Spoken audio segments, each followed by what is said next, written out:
Sans plus tarder, l'émission à livre ouvert. Et maintenant, que vais-je lire ? Un rendez-vous proposé par le Cercle au Bois de littérature jeunesse, le Caliche.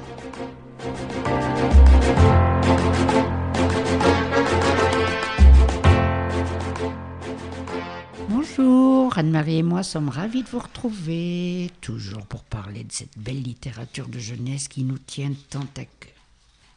Le titre de l'album d'aujourd'hui peut vous paraître curieux, mais il est déjà à lui seul plein de poésie. La fileuse de brume. L'auteur est Agnès de l'Estrade et l'illustratrice Valeria Docampo. C'est édité chez Alice Jeunesse. Rose est fileuse de brume. Son travail était très prisé et ses nombreux clients sont contents de se servir de ses réalisations pour masquer, occulter tout ce qui peut les déranger. Mais le retour de son papa va changer bien des choses. Un album très poétique tant par le texte que par l'illustration, tout en finesse, en douceur, parsemé de transparents qui accentuent la légèreté et la tendresse. Des couleurs liées aux états d'âme de l'enfant, face à l'absence, puis le retour du père. C'est un album de lumière que j'ai beaucoup aimé. Chaque matin, au bord du fleuve, Rose capture de la brume dans son filet à papillons. Sans bruit, elle s'approche et l'attrape d'un geste sûr. Puis elle rentre chez elle avec son sac rempli de brume. Elle s'installe ensuite devant son rouet et entreprend de filer. Les heures passent, en silence. Rose tisse de grands rubans. Elle fabrique avec eux des paravents, des rideaux et des tentures. Au pays, on se presse pour les acheter. Il n'y en a jamais assez, d'autant plus que la brume est éphémère. Les créations de Rose passent et s'effacent. Il faut les remplacer régulièrement. Je voudrais un tissu pour poser sur mon miroir, dit Fauve. Je ne veux plus voir mes rides. Rose, vends-moi un paravent. Je ne veux plus voir mes parents, dit Isolde. J'ai beaucoup de dettes. Je vais les cacher sous mes tentures, songe Angèle. Bientôt, le pays de Rose est recouvert d'un voile opaque. Un matin, le facteur traverse la brume. Il a une lettre pour Rose. Une lettre qui vient de loin. Rose reconnaît aussitôt l'écriture de son papa. Son cœur s'emballe. Elle ôte son foulard de brume et le pose sur la lettre. Puis elle se souvient. Elle avait 4 ans et elle vivait avec ses parents. Elle sent sur sa joue leur baiser. Elle entend encore leur rire frais. Et puis les disputes et les cris.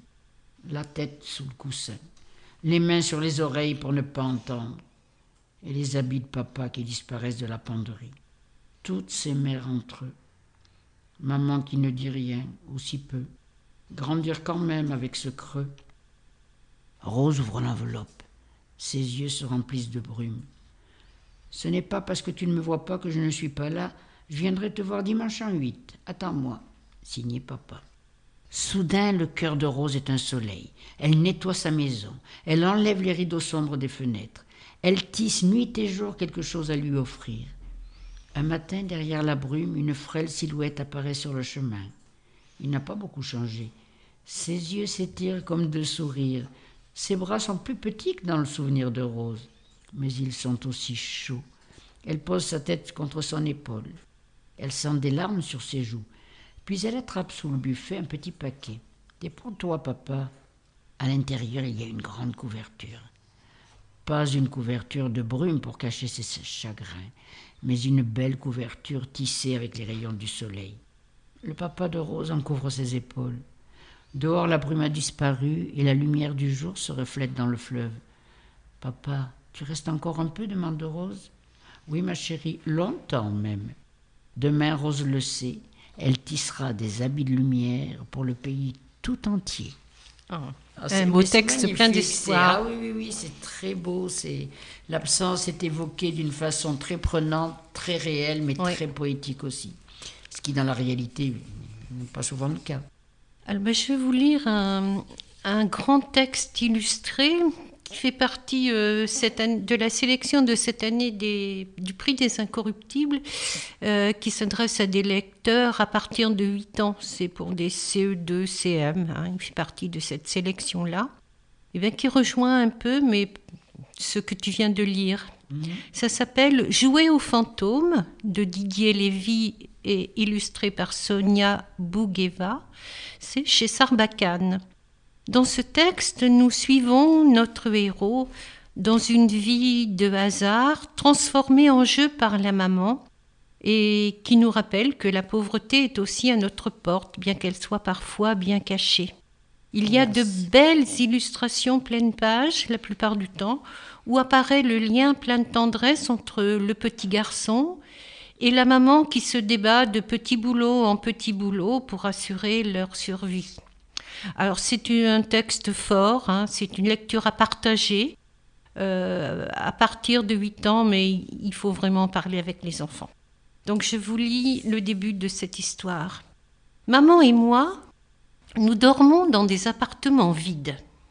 Maman dit qu'on joue aux fantômes.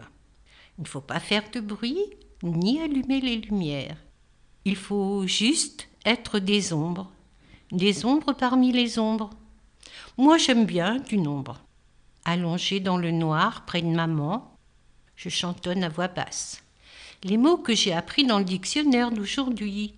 Cougloflarynx, pacotille. Le matin, nous partons toujours très tôt. Quand il fait encore nuit, maman va travailler. Et moi, je grimpe dans l'arbre en face de l'école, en attendant qu'elle ouvre. Nous changeons tout le temps d'appartement vide. Maman dit qu'elle est très riche et qu'elle les collectionne. Maman dit aussi que c'est notre secret et qu'il ne faut en parler à personne. Si à l'école on te demande quelque chose, tu dois dire que nous habitons rue des Cascades. La rue des Cascades, c'est là où j'ai grandi. Là aussi où arrivaient ces lettres qui laissaient maman toute pâle. Qu'est-ce qu'il y a, maman, ça va ? Oui, mon chéri, tout va bien, ne t'inquiète pas. Elle repliait la lettre et souriait. Elle est très forte, ma maman, pour faire comme si de rien n'était. Quand elle n'était pas à la maison, je prenais les lettres et le dictionnaire sur les genoux, je déchiffrais lentement.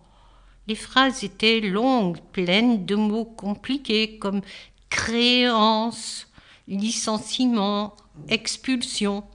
Petit à petit, je comprenais ce que maman gardait pour elle. Depuis des mois, elle n'avait plus de travail et comme elle n'arrivait plus à payer le loyer, il fallait qu'on s'en aille. Bien sûr, je ne disais pas à maman que j'avais lu ces lettres. Moi aussi, je suis très fort pour faire comme si de rien n'était. Pendant que je suis à l'école, maman court. Elle qui travaillait assise devant son ordinateur, elle fait le ménage chez des gens, dans des bureaux. Et dès qu'elle a fini quelque part, elle se dépêche d'aller ailleurs. S'il y a une personne qui mériterait d'avoir un balai volant, c'est bien ma maman.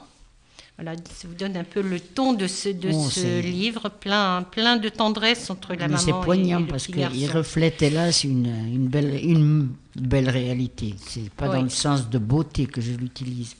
Je pense qu'il attire l'attention sur les gens qui, malgré leur travail, n'arrivent quand même pas à vivre normalement, en fait. Il y en a beaucoup, hélas. Même si elle court partout. Mais il y a une belle relation entre la maman et l'enfant. Je trouve que ça réchauffe aussi un peu la situation. Sans amour, on ne peut pas vivre. Ça, c'est une belle réalité.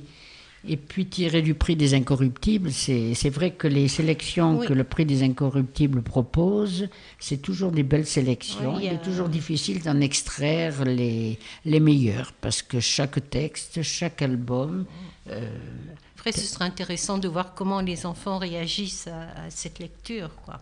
Comment ça les touche ou... Oui, mais tout dépend aussi du milieu. Et qui propose la lecture et qui partage la lecture avec eux. C'est à double tranchant. C'est bien. Mais c'est un partage qu'il faut vraiment assumer là, pour ces textes-là. Même pour des enfants qui sont assez grands pour lire seuls, là, il y a besoin de partager avec eux. Tout à fait. Et puis toujours garder cette notion d'amour et d'espoir. Et bien c'est sur ces belles idées que nous vous souhaitons une bonne fin de semaine et que nous vous disons à très bientôt. Au revoir.